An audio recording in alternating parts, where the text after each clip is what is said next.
Welcome to Bio Forever. Dear students, आज हम study करेंगे हेपेटाइटिस की। हेपेटाइटिस क्या है, इसकी अलामतें क्या है, कितने किस्म के है, इसकी वजूहात और इसका इलाज एक एक करके आज हम इसकी स्टडी करेंगे। तो सबसे पहले हेपेटाइटिस किसे कहते हैं। हेपेटाइटिस एक बीमारी है जब लीवर पर इन्फ्लेमेशन होता है, यानी कि लीवर पर सूजन आती है, तो उस कंडीशन में हेपेटाइटिस होता है। जनरली इस कंडीशन में हेपेटाइटिस में लीवर डैमेज होता है, इंज्योर्ड होता है और बहुत सारी अलामतें ज़ाहिर होने लगती है। अगर हम इसकी वजूहात की बात करें, काउजेस देखें इसके हम, तो वायरल हेपेटाइटिस इसमें जो है तो मोस्ट कॉमन है। वायरल हेपेटाइटिस वायरस की वजह से स्प्रेड होता है, फैलता है। ये 5 किस्म के होते हैं। Hepatitis A, hepatitis B, hepatitis C, D और ई। अगर हम यूनाइटेड स्टेट की बात करें तो ए बी सी यहाँ पर कॉमन है। इसके अलावा वायरल हेपेटाइटिस के अलावा दूसरे हेपेटाइटिस भी है। फॉर एग्जांपल जैसे अल्कोहलिक हेपेटाइटिस, ये हेवी अल्कोहल के इस्तेमाल की वजह से बीमारी होती है, अल्कोहलिक हेपेटाइटिस। उसके बाद है टॉक्सिक हेपेटाइटिस। सर्टेन पॉइजन्स जैसे केमिकल्स, कुछ मेडिसिन्स और सप्लीमेंट्स, इसकी वजह से टॉक्सिक हेपेटाइटिस होता है। उसके बाद है auto immune hepatitis. Auto immune जो हमारी खुद की क़ुव्वत मदाफ़त होती है, तो ये हेपेटाइटिस जो है तो क्रोनिक टाइप का होता है। इसमें जो है तो बॉडी का जो इम्यून सिस्टम है तो वो लीवर पर जो है तो अटैक करता है, जिसकी वजह से ये बीमारी होती है ऑटो इम्यून हेपेटाइटिस। यह जेनेटिक भी हो सकती है और एनवायरमेंटल भी हो सकती है। ये थे इसके काउजेस। काउजेस के बाद कि हेपेटाइटिस कैसे स्प्रेड होता है, कैसे फैलता है।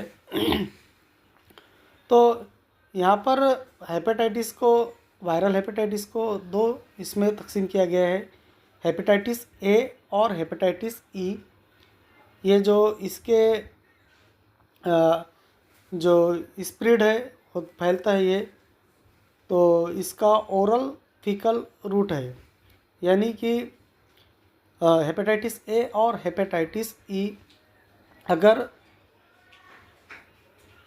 कोई शख्स हेपेटाइटिस ए या ई से इन्फेक्ट है तो वो अगर कई स्टूल पास करता है और स्टूल पास करने के बाद फॉर एग्ज़ाम्पल हैंड वॉश नहीं करता है, तो इसके जो हैंड वॉश नहीं करने की वजह से या उसके जो स्टूल्स पास करने की वजह से ये जो हेपेटाइटिस की बीमारी है तो दूसरे शख्स में मुंतकिल हो सकती है। फॉर एग्ज़ाम्पल जैसे अगर इन्फेक्टेड शख्स, जो मुतासिर शख्स है, वो अगर किसी को खाना बांट रहा है, पानी दे रहा है या फिर और कुछ लेन देन कर रहा है, तो उसके ज़रिए ये हेपेटाइटिस ए और ई दूसरे शख्स में मुंतकिल होगी।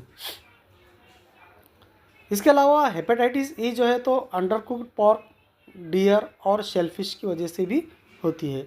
शेलफिश यहाँ पर देखेंगे कि जैसे मिसाल के तौर पर कई नदियों के अतराफ में या तालाब के अतराफ में बहुत से लोग जो है तो हाजत वगैरह करते हैं, और वो जो हाजत वगैरह है तो नदी के पानी वगैरह में जाती है। अब अगर कोई इन्फेक्टेड पर्सन का स्टूल जो है तो अगर वो पानी में मुंतकिल होता है तो उसमें रहने वाली मछलियाँ भी इन्फेक्टेड हो जाएगी इससे, और वो मछलियों को जो इस्तेमाल करेगा तो वो इसमें उसमें हेपेटाइटिस ए और हेपेटाइटिस ई ये मुंतकिल होगा। उसके बाद है हेपेटाइटिस बी, सी और डी। ये दूसरा ग्रुप बी, सी, डी। यहाँ पर बी फॉर ब्लड, यानी ये हेपेटाइटिस जो है तो ब्लड के ज़रिए मुंतकिल होता है। यानी अगर कोई डोनर है, कोई ब्लड डोनेट कर रहा है और वो इन्फेक्टेड पर्सन है और जिसको ब्लड दिया जा रहा है वो नॉर्मल है, तो ब्लड के ज़रिए भी ये एक जिस्म से दूसरे जिस्म में मुंतकिल होता है। ये थे इसका हेपेटाइटिस का स्प्रेड कैसे फैलता है। उसके बाद देखेंगे हम इंक्यूबेशन पीरियड के hepatitis A B C D और ई, इनका इंक्यूबेशन पीरियड कितना है। तो चलिए एक एक करके देखते हैं हम। पहले हेपेटाइटिस ए का इंक्यूबेशन पीरियड जो है तो 15 से 45 दिन है, यानी कि नियर अबाउट 4 हफ्ते। हेपेटाइटिस बी और डी इसका 30 से 180 दिन, यानी 8 से 12 हफ्ते। हेपेटाइटिस सी 15 से 160 दिन। और आखिरी पे है हेपेटाइटिस ई 14 से 60 दिन, यानी 5 से 6 हफ्ते ये इनका इंक्यूबेशन पीरियड होता है। अब देखेंगे हम हेपेटाइटिस ए। हेपेटाइटिस ए जो है तो एक वायरल इन्फेक्शन है, वायरस की वजह से होने वाला एक इन्फेक्शन है जो लीवर पे होता है, और वो वायरस का नाम है हेपेटो वायरस ए। इसकी वजह से ये बीमारी लाक होती है और ये टारगेट करता है लीवर पर।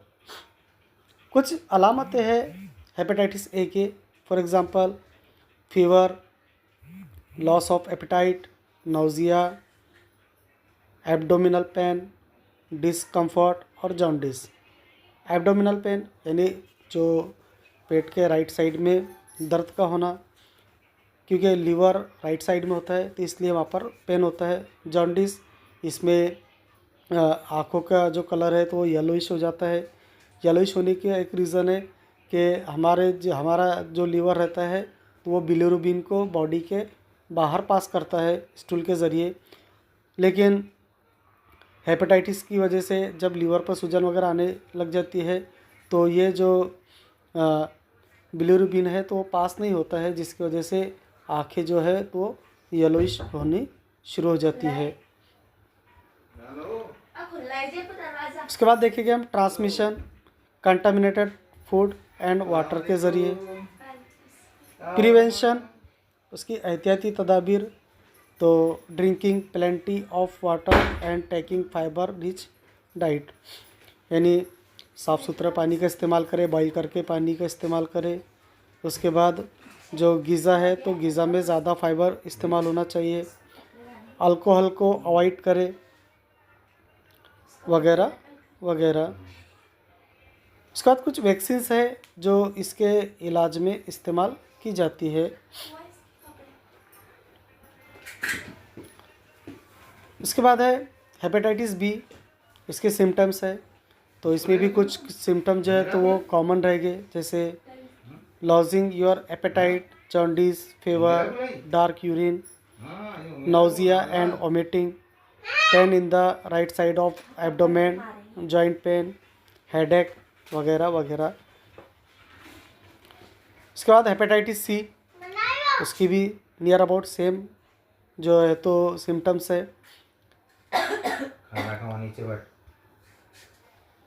इसके बाद देखिए हम ट्रीटमेंट हेपेटाइटिस का, तो कुछ यहाँ पे जनरल केयर है जो हम कर सकते हैं, जैसे कि रेस्ट, ज़्यादातर इसमें रेस्ट करना चाहिए, हाइड्रेशन, मेडिकेशन, जो डॉक्टर मेडिसिन्स वगैरह दे रहे हैं उसको प्रॉपर यूज़ करना चाहिए।